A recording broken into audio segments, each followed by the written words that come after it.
Welcome to Love and Other Investments, where we talk about finances, but more importantly, how finances impact relationships. My name is John, and I'm a financial planner. And my name is Jeff, and I'm a licensed marriage and family therapist. Hey everyone, I'm Jeff. And I'm John. And this is Love and Other Investments. Thought we would talk about big purchases. Okay. I like making big purchases. Yeah?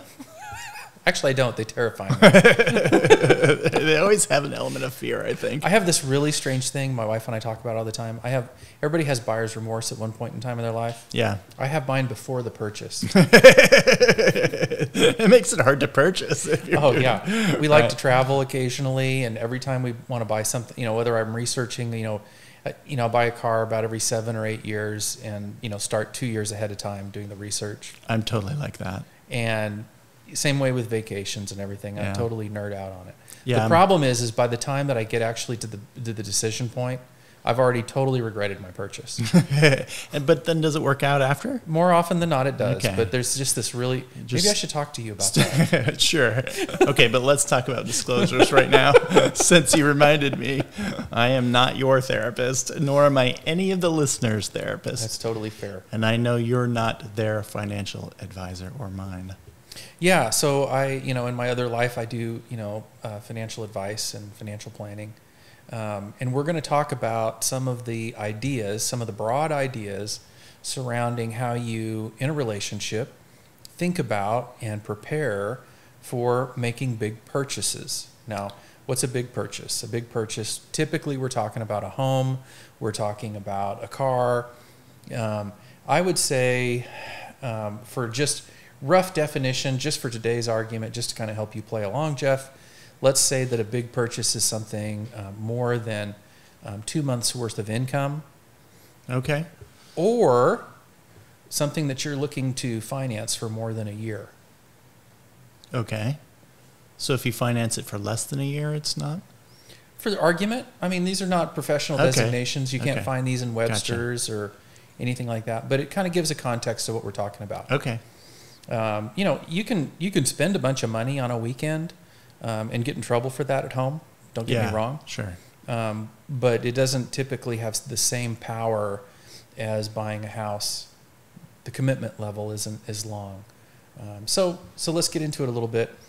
I think probably one of the things that we see a lot is that when people are looking at, and we'll work with a house for now. Okay. House prices have gone up. There's a lot of young couples that are trying to decide if now is the time to, move from the renting market into the home ownership market. Sure. There's been a lot of relocation of jobs recently. People, the Great Resignation, I believe they call it in the media. Mm-hmm. People have quit this job and gone to, this other job. There's a lot of people that are working remotely. And so that means that maybe their job is in one state and they're 7 states away. Yeah, for sure. So there's been a lot of change in the way that we work and in the way that we live and what kind of housing requirements we need because, maybe we didn't need an office before and now we need 2 of them. Yeah. So as you're starting to look at making changes in a house, one of the things that I see more often than not is an underestimation of the unintended costs that go along with a move. You're talking about we bought this great house and now we need to put furniture in it? It can be a laundry list of things, including a new washer and dryer. But it could be lots of things. It could be, yes, we really love the house and we think it's going to be great and we can afford the payment, but those drapes have to go and it needs a new deck and we want to make some changes here and there. And those expenses often are not rolled into the monthly budget. Sure. Especially if you're buying a home that's a little bit older. You may have gone through an inspection and the professional may come back and say the house is sound. That doesn't mean that you're not going to have repair bills. Sure. And some of them could be significant. You could still have heating and air conditioning go out literally a month or 2 after you move in, even though it was inspected. Imagine that. Yeah. Murphy can show up at any point in time and do damage to you financially. Sure. So the big thing first is taking a deep dive into what are the expenses that come along with this. I call this the free puppy, right? There is no such thing as a free puppy. The puppy might be free, but the food and the vet right. and the carpet and the couch that he chewed up and the toy, it just, I'm going to say it never ends, right? Yeah. And, you can talk to people who've owned puppies before and find out how free they really are. Yeah.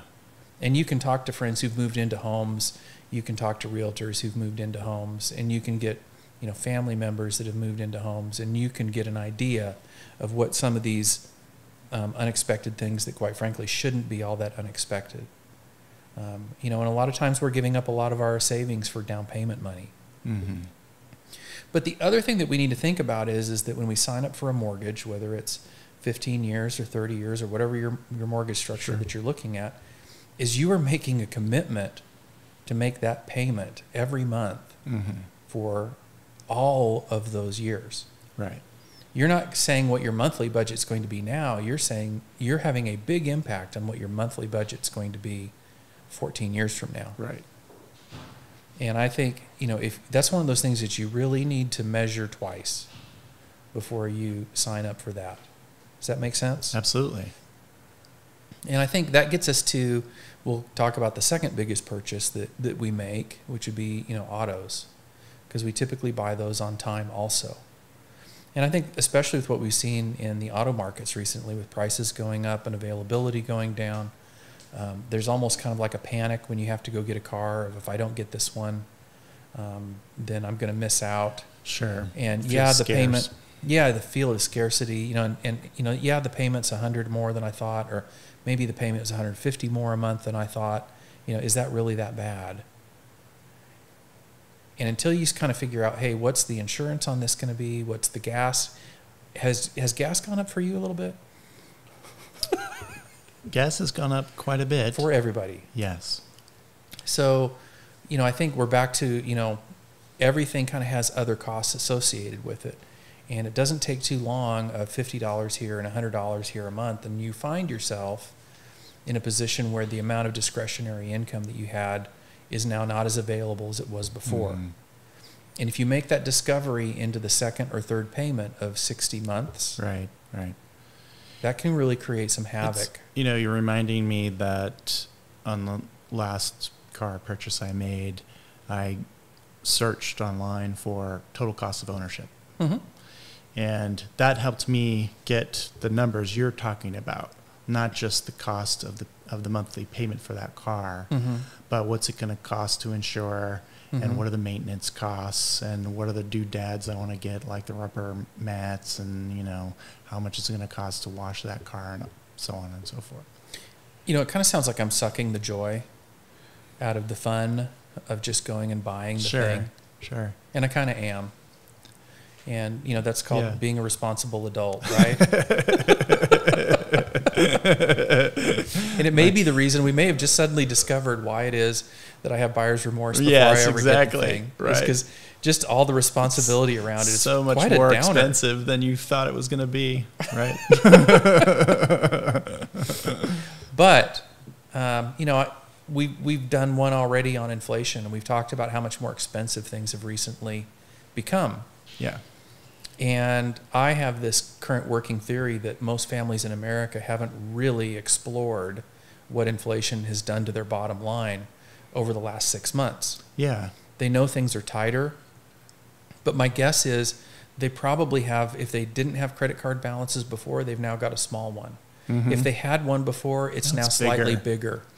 If they had savings before they went into this because they picked up some stimulus money or whatever, right, they're probably allocating some of that stimulus money back into the monthly budget, and it's not what it used to be. Sure. And so there's kind of this hole in everybody's bucket right now that's draining. Yeah. And I don't think everybody's aware of it.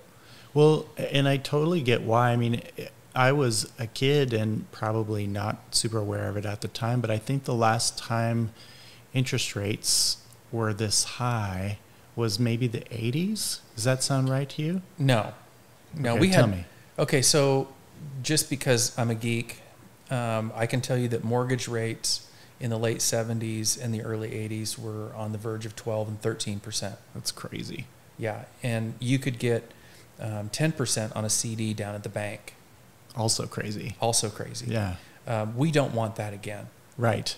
Right. So we're really talking right now, mortgage rates in the high fours to low fives. Yeah. And you'd say, well, that doesn't sound that bad. It seems like we've had that plenty of times, and we have.